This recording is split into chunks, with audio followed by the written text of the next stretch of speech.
Le flash actu du web, du digital et de la tech de ce joyeux lundi 22 juillet, première semaine olympique à la fin de la semaine.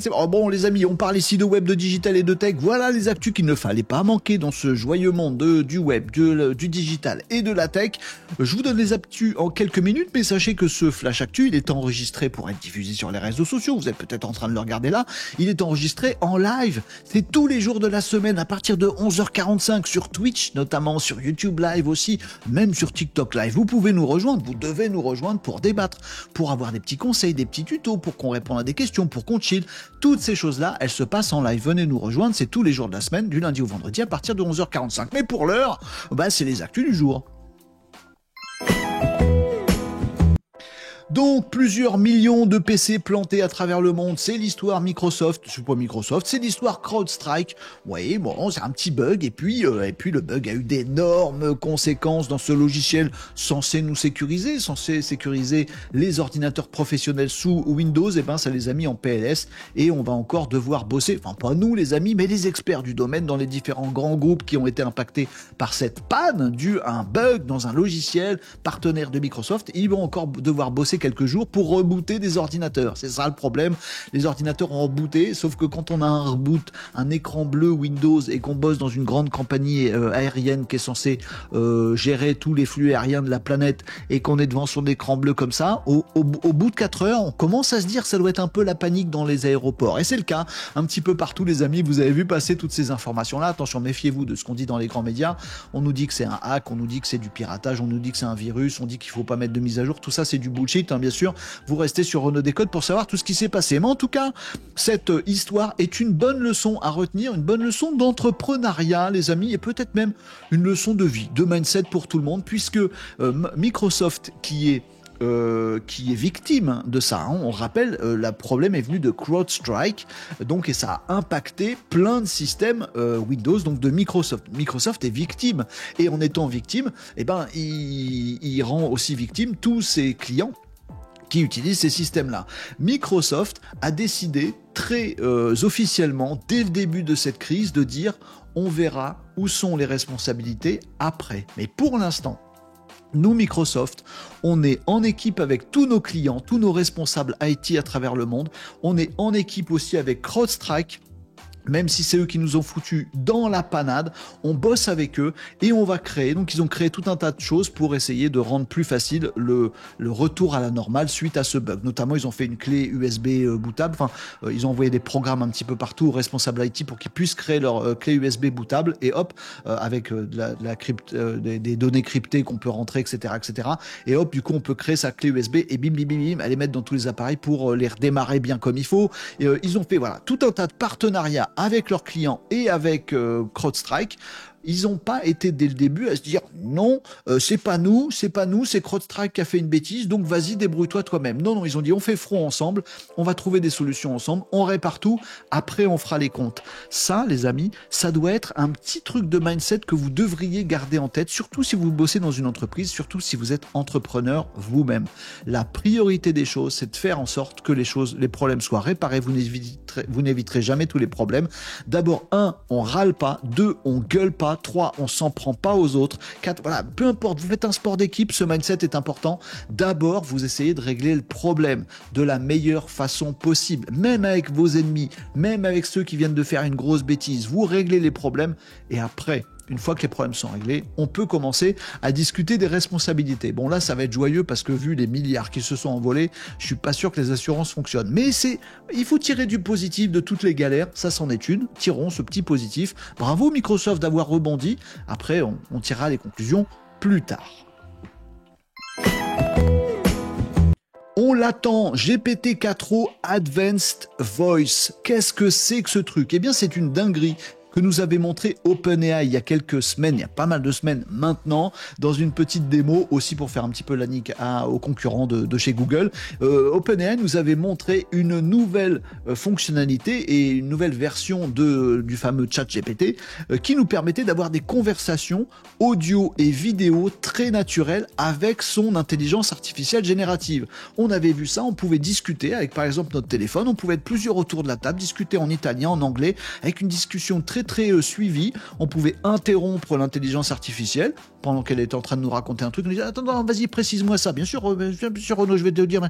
Conversation très très naturelle, avec aussi une petite détection d'émotion. Voilà, quand on était énervé, l'IA en tenait compte. Quand on était super enthousiaste, l'IA en tenait compte. Voilà. On a vu tout ça en démo, ouais. Mais ça arrive quand? Parce que nous, on le veut. Alors heureusement, en France, on a des petites dingueries, notamment l'entreprise QTI, il y a quelques semaines, qui avait sorti Moshi, une fonctionnalité d'intelligence artificielle qui nous permet d'avoir ces conversations hyper réalistes, hyper fluides avec une IA. Bah, c'était un truc français. Mais ChatGPT nous l'a montré avant, sauf qu'on peut toujours pas l'utiliser. Ça arrive quand? À l'automne, nous dit OpenAI. Oui, il va falloir attendre encore un petit peu. Ça va, il y a les JO pour s'occuper d'ici là. En tout cas, le Advanced Voice, cette fameuse fonctionnalité qui vont permettre de discuter vraiment avec l'IA, qui va pouvoir nous voir également, qui va pouvoir nous dire Renaud, t'as une petite mine aujourd'hui, il va falloir... Ah, t'as raison, et toi, comment vas-tu, machin. Il va pouvoir voir son environnement. Tiens, regarde, oh, apparemment, t'es en balade, Renaud. Oui, c'est ça, tiens, tu sais reconnaître cette fleur. Ben oui, Renaud, c'est un truc, machin. Ah oui, d'accord, c'est bien. Bah, discussion avec une intelligence artificielle, c'est les fonctionnalités Advanced Voice. Ça y est, elles sont en cours de déploiement. Mais à des utilisateurs triés sur le volet. Parce qu'il y a des gros problématiques potentielles de sécurité. Donc OpenAI veut, parce que oui, quand on a des discussions en temps réel et qu'on a un système en face qui regarde et qui écoute tout ce que vous dites, ben on peut le hacker un petit peu. Donc bon, il y a des sécurités à prendre. Donc OpenAI fait très attention à l'aspect sécuritaire, teste avec des grands utilisateurs et nous promet qu'à l'automne, nous aurons le GPT-4o Advanced Voice et on va pouvoir avoir des vraies discussions fluides, efficaces, comme avec des humains, mais avec une machine avancée. Oui, on espère que c'est une grande avancée dans plein de domaines. On verra ça à l'automne et on testera ça, bien sûr, sur Renaud Décode. Alors, à l'heure où il y a des Windows qui plantent à cause des cross-strikes qui font des bêtises et que tous les médias s'agitent en disant « Ouh là là, les vilains GAFAM !» Ce serait pas un GAFAM, ce serait exactement le même problème, mais on dirait pas les vilains GAFAM, on dirait les vilains quoi? Les vilains français? Si on avait des logiciels français, ben c'est le pari que fait une région en France aujourd'hui, qui est l'Occitanie. L'Occitanie en profite pour faire un petit peu de pub sur sa, on va dire, sur sa stratégie, qui est de dire non aux GAFAM. Voilà. En Occitanie, on veut de la souveraineté. Donc ils ont remplacé, et ils sont encore en train de remplacer, tous les outils, genre Microsoft, Windows, machin, tout ça, tout ce qui vient des GAFAM et des États-Unis, ils le remplacent par des produits français. C'est bien, c'est un bon move, c'est très très bien. Est-ce que ça va empêcher les pannes? Pas du tout, parce qu'on peut bien sûr avoir ce genre de problème dans n'importe quel logiciel. Il n'y a pas que les Américains qui font des bêtises dans du code, hein. On est tout à fait capable de faire des bêtises dans du code.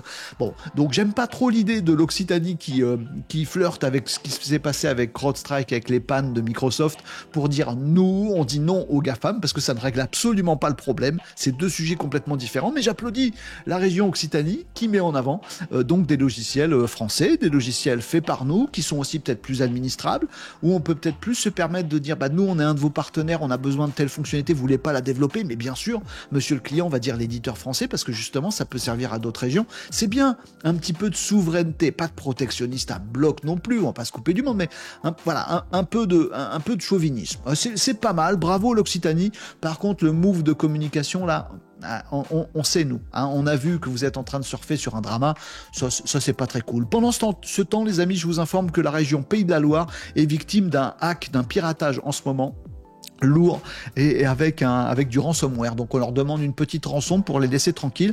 Ils se sont fait piquer des données dans la région Pays de la Loire. Bref, l'Occitanie, Pays de la Loire, les autres régions, bah positionnez-vous, le digital est important pour tout le monde, les amis. Bon, ça y est, les robots de nouvelle génération arrivent, les amis. Non, me parlez pas de Skynet et de Terminator, on n'en est pas encore là, mais... Non, on s'approche pas de la fin du monde non plus, mais... Eh ben, on commence à avoir des robots intelligents. C'est pas des petits lapins que je vous mime, c'est des guillemets. Me tombez pas dessus parce que j'ai dit intelligent alors que ça l'est pas vraiment. Qu'est-ce qui s'est passé? Il s'est passé un truc du côté de Google, puisque Google a fabriqué un petit robot. Alors c'est pas un robot humanoïde qui fait flipper, voilà, non. C'est un petit robot avec un bras articulé, avec des caméras, avec des capteurs, tout ça machin, avec des petites roulettes, voilà. Il peut se déplacer dans des environnements. Ils ont fait ce test chez Google avec l'équipe de Google DeepMind qui sont très très forts en IA et ils ont doté ce petit robot de de Gemini 1.5 Pro. Gemini, c'est l'intelligence artificielle grand public générative de chez Google. Ils ont doté ce petit robot de Gemini 1.5 Pro et puis ils l'ont fait se balader dans des bureaux, des grands bureaux. Ils ont dit voilà, tu vois, viens avec moi, avance vers moi, très bien. J'ai mon Gemini 1.5 derrière mes caméras du robot, voilà. Le robot du coup, il prend l'image et puis il entend la voix et on lui dit tiens, approche vers moi. Alors qui parle? C'est sûrement ce monsieur-là que je vois. Je comprends qu'il y a un monsieur, je comprends qu'il y a un passage libre, je comprends qu'il y a un mur ici, je comprends que le monsieur a dit avance vers moi, du coup j'avance vers lui. On arrive, les amis, à des robots qui sont dits intelligents, c'est-à-dire qu'ils sont capables d'interpréter des commandes, de voir leur environnement, d'interpréter leur environnement et de suivre des directives. Ils ont poussé l'expérience assez loin, alors on verra des images si vous voulez, mais en live tout à l'heure, dans Renault Décode, comme ça on prendra le temps de regarder ces images, mais je vous explique vite fait, un petit teasing pour vous dire de nous retrouver en live si vous voyez cette capsule vidéo du Flash Actu de Renault Décode, mais ils ont donc donné des petites indications à ce robot. Ils ont dit, voilà, regarde à ta droite, je regarde à ma droite. Bah, tu vois, ça, c'est le frigo. Et dans le frigo, regarde, j'ouvre, regarde ce qu'il y a dans le frigo, je regarde ce qu'il y a dans le frigo. Bah, il y a des boissons que j'aime bien, très bien, très bien. Maintenant, là, c'est à mon bureau. Bon, elle vient avec moi à mon bureau. Dis-moi, robot, peux-tu m'apporter une boisson énergisante? Oui, j'ai compris. Boisson énergisante, il m'a dit que c'était là-bas. Je vais essayer de faire le tour. Ah, je reconnais que c'est le frigo qu'on m'a montré tout à l'heure. On m'a dit qu'il y avait les boissons dedans. Je vais y aller, je vais l'ouvrir. On m'a dit que c'était la poignée. Bref, on apprend au robot en lui montrant, en lui faisant le tour des locaux. Et après, le robot, il sait se débrouiller. Donc, on peut très bien, à partir de maintenant, avec des technologies, là, c'est Gemini 1.5 Pro, on l'a tous. On peut tous y avoir accès. Des technologies hyper accessibles en intelligence artificielle juste générative, même pas plus puissantes que ça. On peut déjà tout savoir dans nos bureaux, dans nos usines, des robots à qui on apprend des choses et qui savent comment commencer à faire des opérations. On peut leur demander des services. Voilà, ça va remplacer le stagiaire. Ah non, on veut pas, on aime bien nous le petit stagiaire des vacances qui fait le café, les photocopies, dis donc, espèce de tortionnaire de stagiaire, vaut mieux que tu prennes un robot pour faire ça. Il va falloir qu'on trouve notre place entre les stagiaires et les robots. Mais en tout cas, les choses évoluent du côté de la robotique. On va voir la petite vidéo de démo tout à l'heure, mais on va voir ça en live, les amis. Voilà pour les actus du jour. Si vous voyez ce flash actu sur les réseaux, sachez qu'il est enregistré pendant Renault Décode, l'émission live à partir de 11h45 tous les jours de la semaine du lundi au vendredi sur Twitch, sur YouTube Live et sur TikTok Live. On va aller voir les petites vidéos de robots, on va aller voir toutes ces choses-là, on va réagir, on va débattre. On va aussi se donner des petits conseils, répondre à des questions, voir des petits dossiers ensemble. Venez nous rejoindre en live. Merci d'avoir suivi ce flash actu. Maintenant, nous, on continue les débats en live.